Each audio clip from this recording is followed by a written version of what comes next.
masalah Fauziah Nur minimal 15 73 479. Saya akan menjawab diskusi 9. Soal yang pertama adalah menurut Anda apakah masalah pendidikan di negara maju dalam artikel juga dirasakan di lingkungan sekolah? Jika iya, jelaskan perbedaan dan persamaan. Penjelasannya, saya mengajar di SD swasta Bunda Neni, Kabupaten Deli Serdang.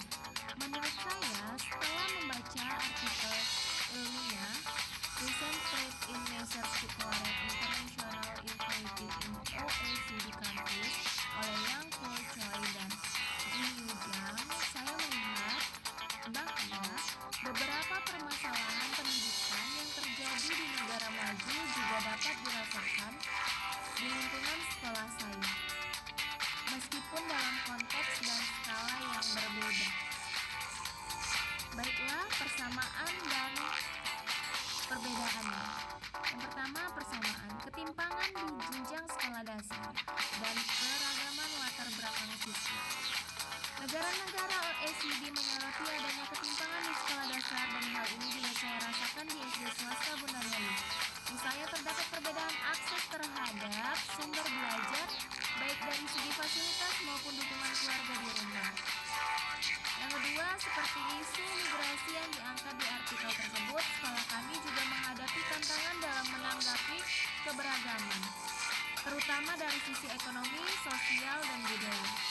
Perbedaannya adalah dukungan terhadap peserta didik di tingkat pendidikan sampai pendidikan tinggi. Pelajaran penting tentang perlunya kesinambungan kebijakan afirmatif dari jenjang sekolah dasar ke atas. Perlindungan perempuan di pasar kerja. Isu ini lebih dominan di negara-negara OECD yang telah mencapai level partisipasi kerja perempuan yang tinggi.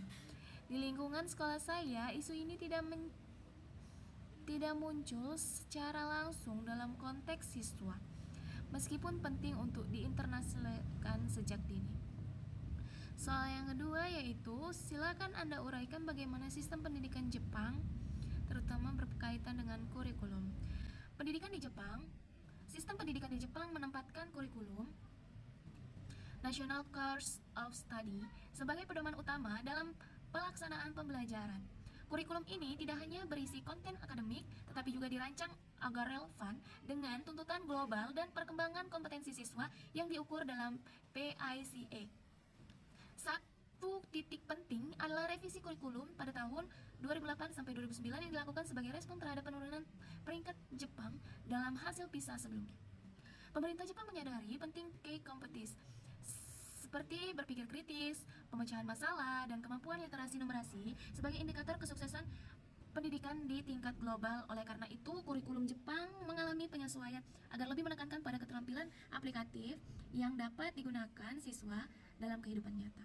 Keunggulan Jepang dalam PISA, terutama dalam bidang membaca, matematika, dan sains, tidak hanya berasal dari isu kurikulum yang kuat, tetapi juga dari integrasi nilai-nilai karakter, pembelajaran kolaboratif, dan pembentukan etos belajar siswa sejak usia dini.